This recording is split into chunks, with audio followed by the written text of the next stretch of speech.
Imagine this, a village so quiet, so perfectly ordinary, that no one ever thinks to ask what it is hiding. Flowers in every window, smoke from every chimney, neighbors who wave and smile and know each other's names. But at the edge of that village, one house, always dark, always silent, always watched from a distance, never approached. And one morning, the woman inside it is found dead, a piece of paper clutched in her cold hand, one line written on it: "What you buried will not stay buried." The house at the edge of things, the village of Whitmore's End, sat approximately 4 miles from St. Mary Mead as the crow flies, though the crow would have had to navigate a rather awkward arrangement of hedgerows and one particularly ill-tempered farmer's field to manage it. It was smaller than St.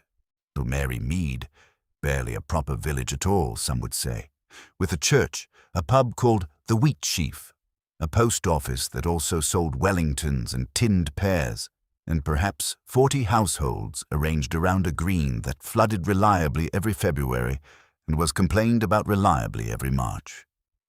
Lucy Hartwell's cottage was on Barley Lane, cheerful and slightly chaotic in the way that homes with young children always are.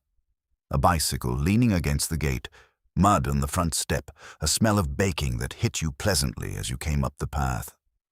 Lucy herself was 31, round-faced and warm, with her mother's eyes and her grandmother's laugh, and she greeted Miss Marple at the door with a hug that was slightly too enthusiastic for Miss Marple's shoulder, but which she bore without complaint. "Aunt Jane, you look wonderful. Come in.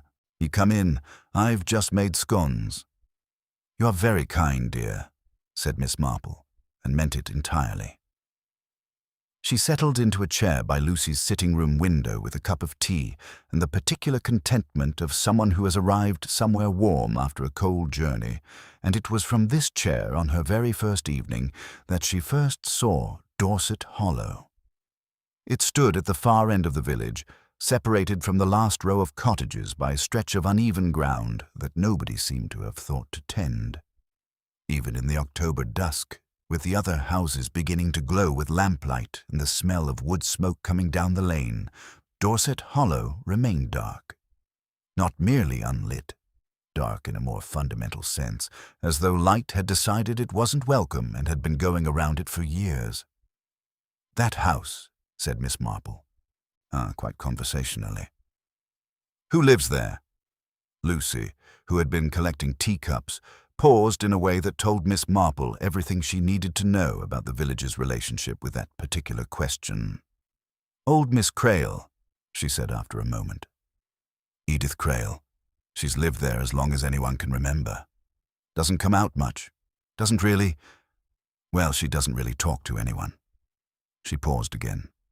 "People call it the Dark House. I know that sounds unkind." "It sounds accurate," said Miss Marple pleasantly. "Has she always lived alone?" "Always, as far as I know. Nora Piggott takes her shopping on Thursdays. She's about the only person who goes inside. And there's a young man, Tom Vickers, who people have seen hanging about outside at night sometimes, which is a bit odd." Lucy set down a teacup. "The children dare each other to touch the gate. Isn't that dreadful? But you know how children are." Miss Marple did know how children are. She also knew that children's instincts about houses and people, while rarely accurate in their conclusions, were almost never entirely without foundation. She said nothing further about Dorset Hollow that evening. She ate 2 scones, admired Lucy's youngest child's drawing of what was apparently a horse, but bore a stronger resemblance to a table, and went to bed at 9 o'clock. But she lay awake for some time, looking at the ceiling, thinking about a house that had been dark for 30 years, and wondering, in the way she always wondered, the way she could not help, what it was that was being kept inside it. She found out the following morning. Lucy came in from the garden at 8:30 with mud on her boots and the expression of someone who has just heard something they are not quite sure how to process. She stood in the kitchen doorway and said, "Aunt Jane, it's Miss Crale. They've found her. She's dead." Miss Marple set down her teacup very carefully. "How?" she asked, just the one word. They think her heart. She was very old, Dr. Fellows says it was probably. But Aunt Jane, there's something strange. When they found her, when Nora went in this morning because the milk hadn't been taken in, Edith was in her chair, and she had a piece of paper in her hand. A letter, or part of one, and it had something written on it. What did it say? Lucy hesitated, as though saying it aloud might make it more real than she was comfortable with. Yes, it said, "You think what you buried will stay buried. It won't." The kitchen was very quiet. Outside, a robin was singing in the apple tree with complete indifference to human affairs. Miss Marple said thoughtfully, "Well." She reached for her knitting. "I think," she said, "that I should very much like to meet Nora Piggott. The woman who brought the groceries. Nora Piggott was the sort of woman who got things done. This was apparent the moment you looked at her. Mid-50s, square-shouldered, with hands that had done decades of honest work, and a face that had weathered things without complaint.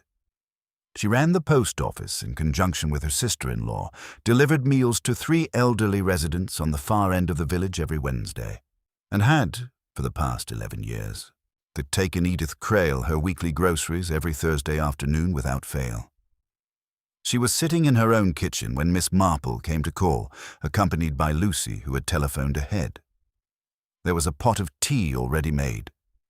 Nora Piggott was the kind of person who always had tea made, and she poured it without being asked and sat down across the table with the composure of someone who has been crying but has decided that composure is more useful right now. "You are the one who found her," Miss Marple said. Not a question. "Yes."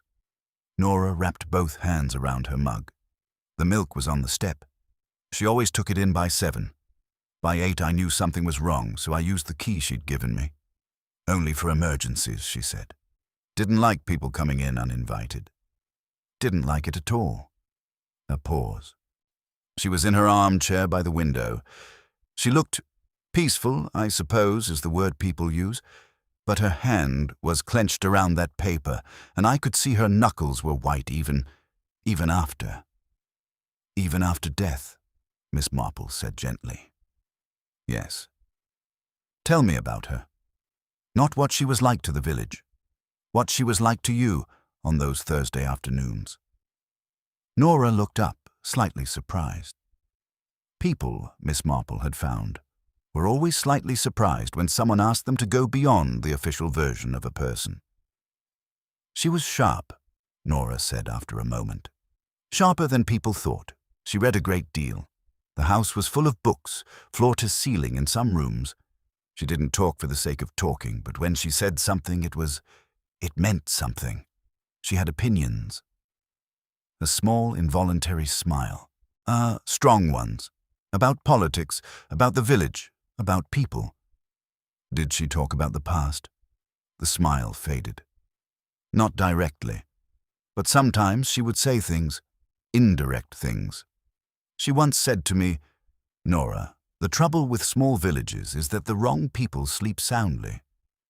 I thought it was just, you know, the way old people talk sometimes. Now I wonder." Miss Marple thought about that for a moment, turning it over in her mind, the way you turn a stone to see what is underneath it. "The letter," she said, the piece of paper in her hand. "Had you seen her writing letters recently? Any signs of correspondence?" "There was an envelope on her desk the last time I went, a fortnight ago. Already sealed and addressed. I noticed because she asked me to post it." Nora's expression shifted slightly. "I did post it. I didn't think anything of it." "Do you remember who it was addressed to?" "The Reverend Moseley, at the vicarage." The two women looked at each other across the kitchen table. Outside, a car passed on the lane, and then there was quiet again. "Miss Piggott," said Miss Marple, "you have been very helpful. One more thing, the young man, Tom Vickers. I understand he was sometimes seen near the house at night." Nora's expression was careful now, the way people's expressions get when they are about to say something they have been privately thinking for a while and are not certain they should. "I saw him once myself. He wasn't doing anything. Just standing at the gate, looking up at the house. I called out to him and he went away, but—" She stopped. "But?" Miss Marple prompted gently. "Like waiting for something. Or looking for waiting for something. Or looking for something. There's a difference, isn't there?" "There is indeed," said Miss Marple. "A very great difference." She finished her tea, thanked Nora with the particular warmth that she reserved for people who were honest without realizing it, and walked back to Lucy's cottage through the October morning with her hands in her coat pockets and her mind somewhere else entirely. She was thinking about a vicar who had not visited a dying old woman for 10 years. She was thinking about a sealed letter. She was thinking about a young man standing at a gate in the dark, not mischievously, but as though he was owed something that was inside. And she was thinking about a village in St. Mary Mead 30 years ago, and a woman named Mrs. Benton who had also died of her heart, and whose hands had also been holding something when they found her. That case had been written off, wrongly, as it had eventually, much too eventually, turned out. Miss Marple did not intend to make the same mistake twice. She rarely did. The Reverend's unsteady hands. The Church of St. Bartholomew in Whitmore's End was an unremarkable building by the standards of English country churches. Norman foundations, Victorian repairs, a roof that the parish council raised money for every other year and replaced a portion of each time. The graveyard was old and well kept, the yew trees dark and enormous and indifferent to the centuries. In the vicarage beside it was a handsome Georgian house that had been built for a more generously paid clergy, and now had the faintly apologetic air of grandeur that cannot quite be maintained. Reverend Thomas Moseley opened the door himself. He was 67, tall, and had probably been striking in his youth. There were still traces of it in his bone structure and in the way he held himself. But his hands, when he shook Miss Marple's with the automatic warmth of a man who has spent 40 years shaking hands, were not quite steady. Miss Marple noticed. She noticed the way you notice a wrong note in a familiar piece of music. Not dramatically, just a small internal register. Miss Marple, Lucy's great-aunt, yes. I believe we have a mutual connection through the Hartwell family. He ushered them both into a sitting room that smelled of old books and cold fireplaces and the particular loneliness of a large house with one person in it. A sad business, about poor Edith. Dreadful, truly. You knew her well. Miss Marple settled into an armchair with the air of someone who is perfectly comfortable and perfectly harmless. Oh, years ago, yes. We were, well, the village was smaller then. One knew everyone rather better. He sat across from her, his hands folded in his lap with deliberate stillness. We had grown apart in recent years. That happens, doesn't it, as one gets older? It does, agreed Miss Marple. Though I have found that growing apart from someone is rather different from losing touch with them. Growing apart usually has a reason. A barely perceptible pause. I suppose it does. She wrote to you, I understand, recently.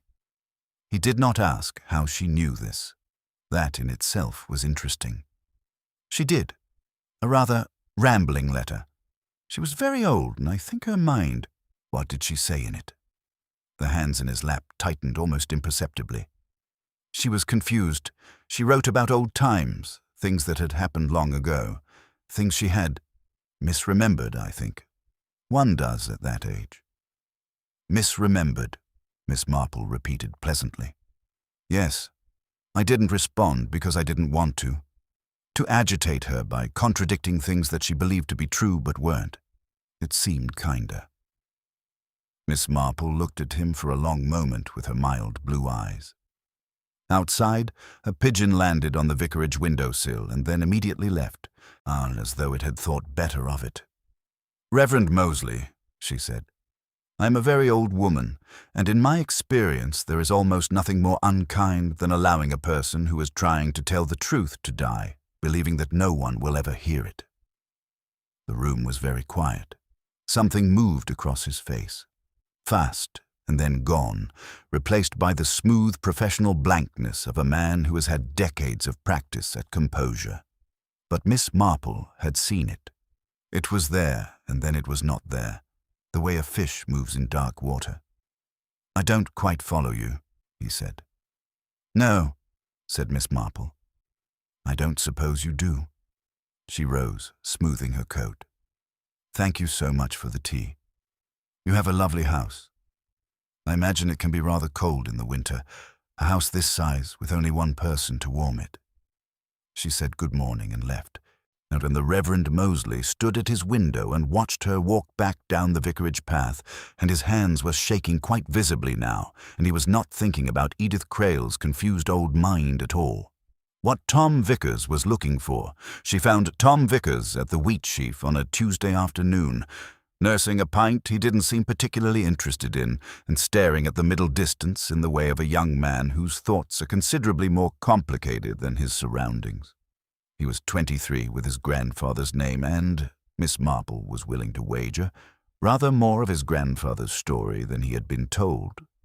He had a good face, open and honest, with the kind of jaw that suggested stubbornness and the kind of eyes that suggested he used it in service of things that mattered to him. "You one who's staying on Barley Lane." "I am one who's staying on Barley Lane." "I am. And you are Tom Vickers, whose grandfather was Jimmy Vickers, who disappeared from this village in the autumn of 1993 when he was 7 years old." She said it quietly, without drama. "I imagine you have been thinking about that rather a lot." Tom Vickers looked at her with an expression that was part surprise and part the shaky relief of someone who has been waiting a long time for someone to say a thing plainly. "All my life," he said. "My mum doesn't talk about it. My Gran still cries if anyone mentions it. He just vanished. They said he probably ran away, but he was 7 and he wouldn't have.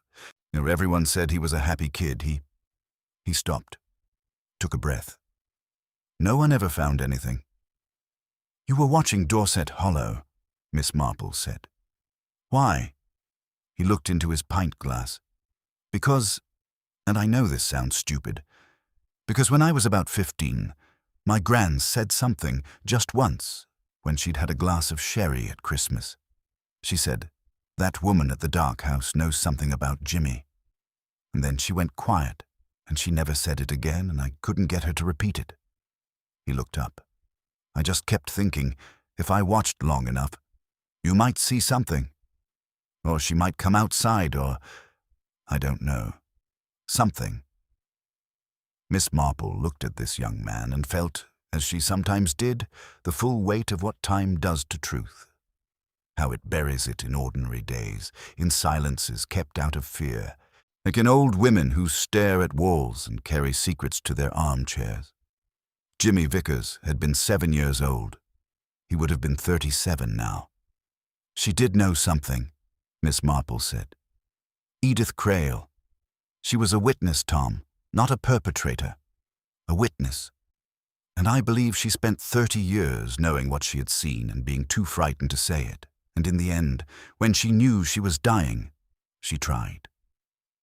Tom Vickers stared at her. His jaw was working. "What did she see?" "That," said Miss Marple, "is what I am going to find out.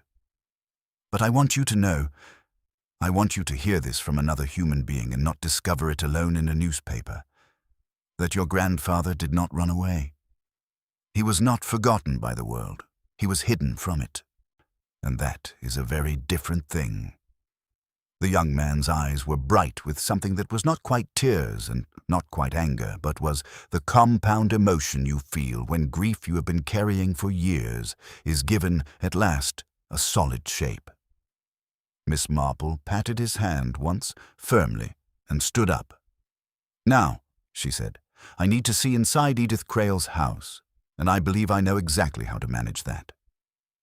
The diary in the dark. The question of how to get inside Dorset Hollow was solved by Nora Piggott, who still had her key. "For emergencies," Edith had said, which Miss Marple felt this very much qualified as, and who agreed after a thoughtful conversation that the matter of the letter and the note in Edith's hand constituted grounds for one more visit. They went on a Wednesday morning, Nora and Miss Marple, and Lucy waited outside at the gate because she had her youngest with her, and it did not seem the right place for children. Dorset Hollow was cold inside. Not merely unheated, cold in the way of places that have been holding something for a very long time. The rooms were full of books, as Nora had said, stacked floor to ceiling in the study, piled on the stairs, arranged with the determined thoroughness of a woman who had decided that if she was to spend her life alone, she would at least not be without conversation. There were plants that had been kept alive with care, evidence of small domestic routines. A cup washed and turned upside down to dry, a reading lamp positioned just so. The remnants of a quiet and interior life lived with more dignity than the village had credited. Miss Marple moved through the house slowly, and touching nothing, observing everything with the calm attention she might have given to a garden she was trying to understand. The study was where she found it, not immediately. It took 20 minutes of quiet, methodical examination, the kind that most people found boring and Miss Marple found deeply absorbing. The bookshelf behind the desk had a gap too deliberate in its emptiness, and when she felt along the back of the shelf, she found the hollow space and the small notebook inside it. It was an ordinary notebook, the kind you could buy at any stationer's. Brown cover, water-stained at one corner. Edith Crale's handwriting inside, cramped at first, then, as the entries progressed across the years, looser, as though the hand had gotten tired of being careful. Miss Marple read it standing at the desk, eyeing with the grey October light coming through the dusty window, and the silence of the house around her. The entry she needed was from October 1993. 30 years ago. I should have gone to the police that night. I have told myself for 30 years that I was not certain, that it was dark, that I might have been wrong. But I was not wrong. I saw Thomas Mosley's car on the lane, and I saw the boy, and I saw what happened after. I saw him carry something into the woods at the far edge of Vicar's Field. He did not see me. I was at my window and the light was off.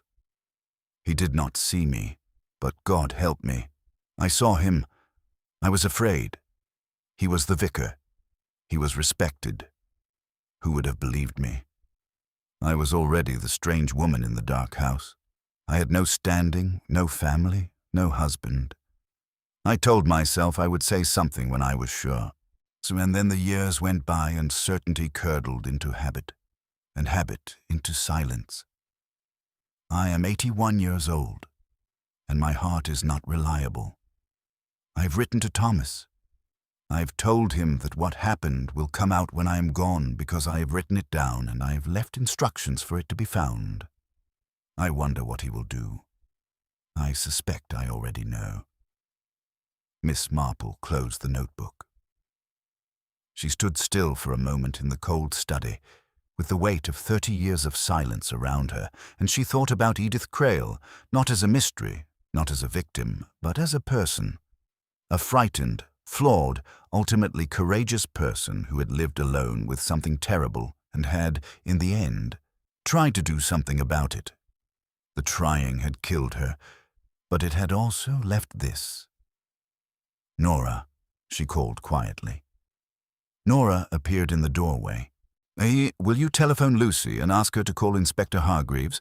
Tell him Miss Marple has found something that requires his immediate attention. Nora looked at the notebook in Miss Marple's hands. Her face went very still. It was Mosley, she said. It wasn't a question. I believe so, said Miss Marple. Yes. Nora was quiet for a moment. Then she said, in a voice that was controlled and even, I took that man his Christmas hamper every year. I sat in his church. I shook his hand after every Sunday service. I know, said Miss Marple. That is how it works, you see. It always is someone you shook hands with. That is the terrible part, not the monster in the dark, the man in plain sight. Tea at Lucy's cottage. Miss Marple held her gathering not at the vicarage or the village hall or any official location. But at Lucy's cottage on Barley Lane, on a Thursday afternoon, with the table laid properly and the kettle on, and a plate of biscuits that Lucy had made specifically because she said she couldn't just sit doing nothing, and baking was the only solution she had. They came because she had asked them to come, and she had asked in a way that made it clear that not coming would be its own kind of statement. Gerald Crale, who had arrived in the village 3 days prior with paperwork about Edith's estate and the look of a man who has calculated everything except for what he has not accounted for. Nora Pigott, steady as a ship.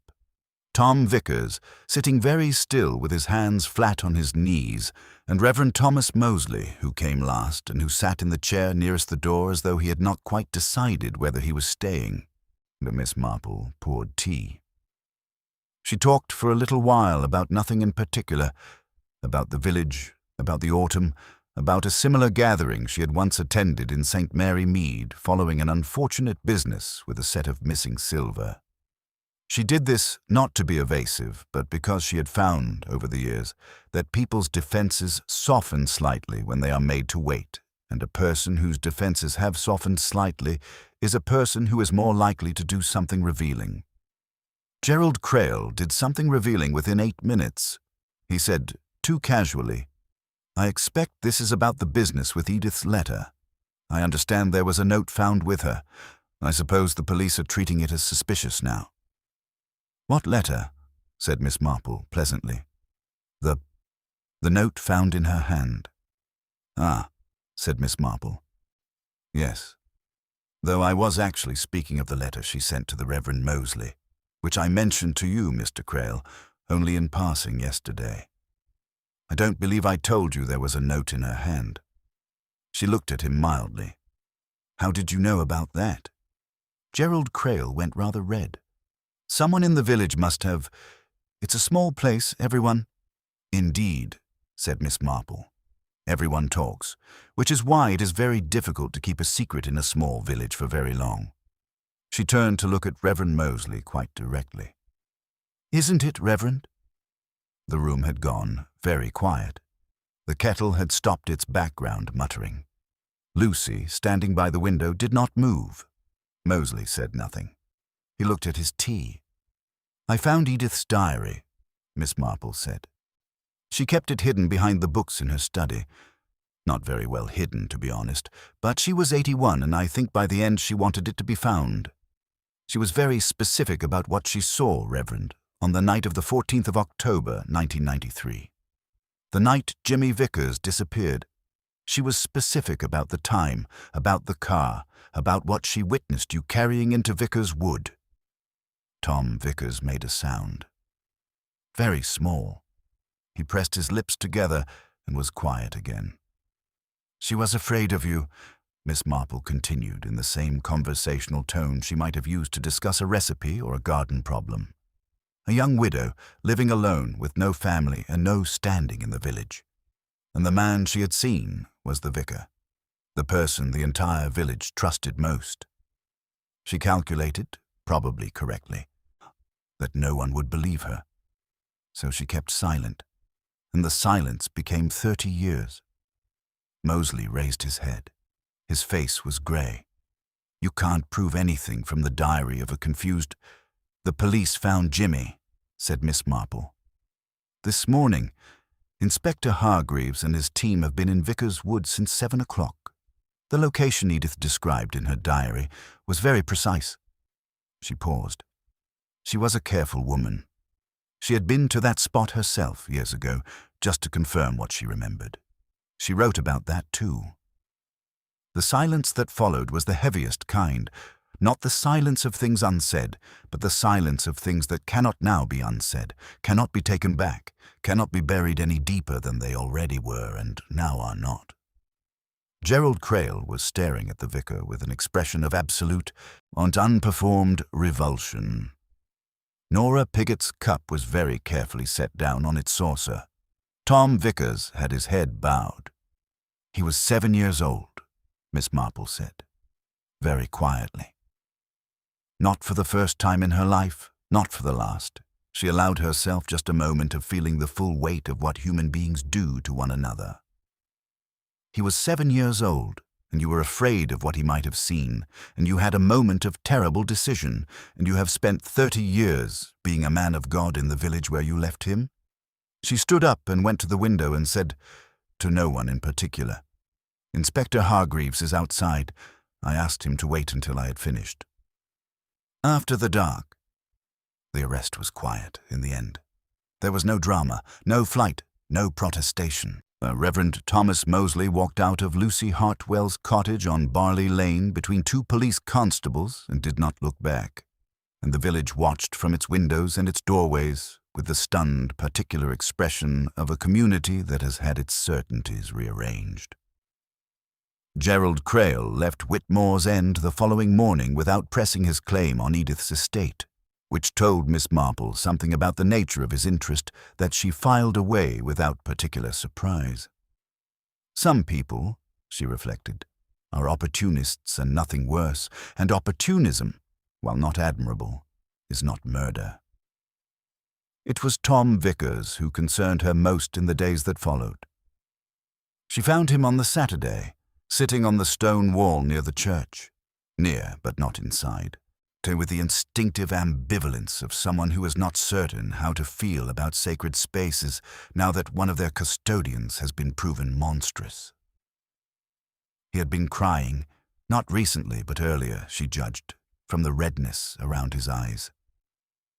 She sat beside him on the wall. It was cold, and she wished she had thought to bring a second cardigan, but she sat anyway. "I thought I'd feel different," he said after a while.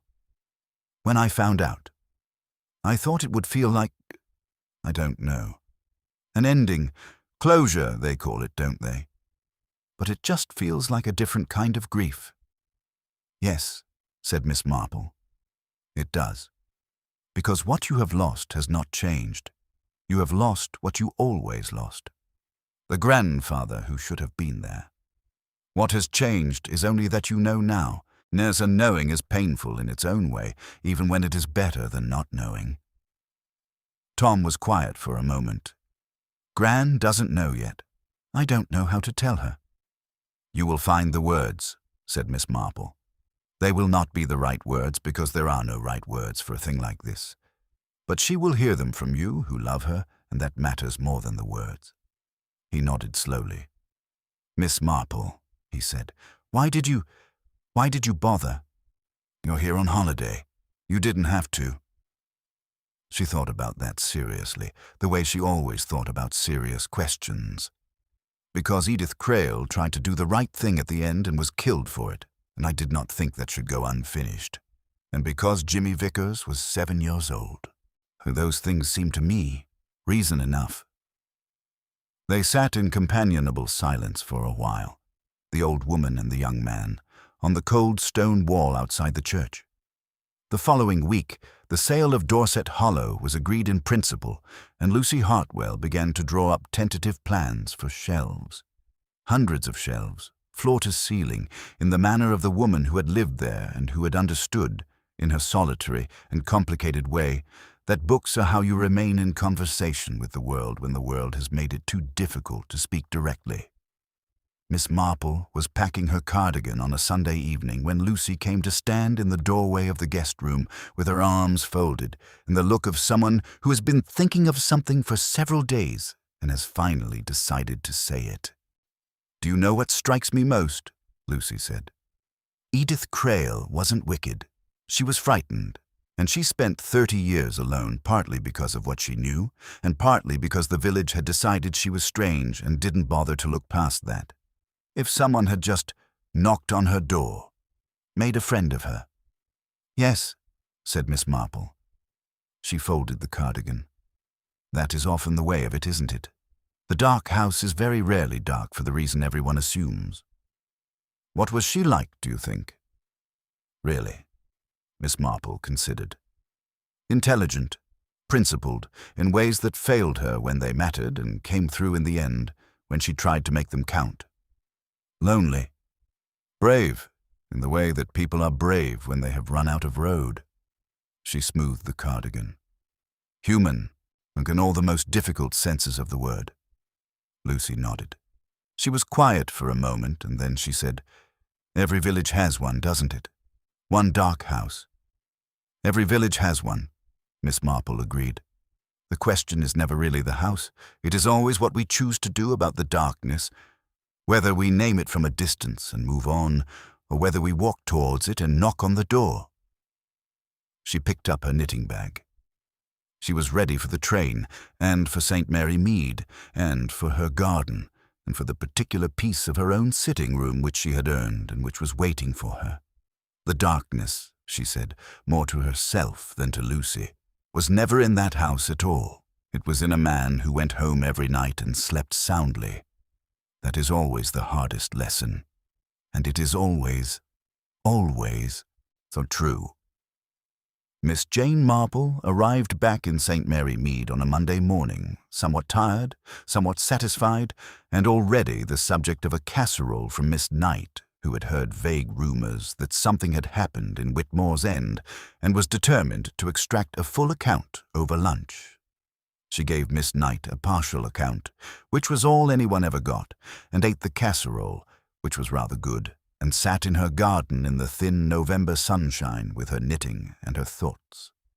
She thought about Edith Crale, who had lived alone in a house the village called dark, and who had been brave too late and paid for it, but who had left behind a diary in a precise and careful hand that had ultimately spoken louder than 30 years of silence. She thought about Tom Vickers, who would carry a loss that now had a shape but was still a loss.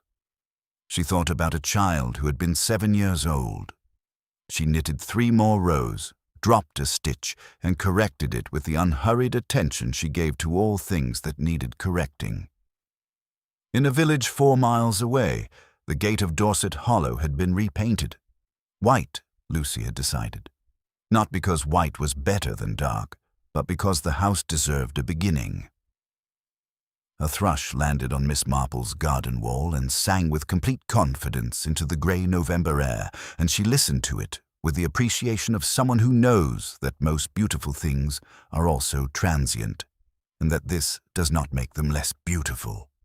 She thought, every village has one dark house, and then, turning the knitting, but a house can always be made different.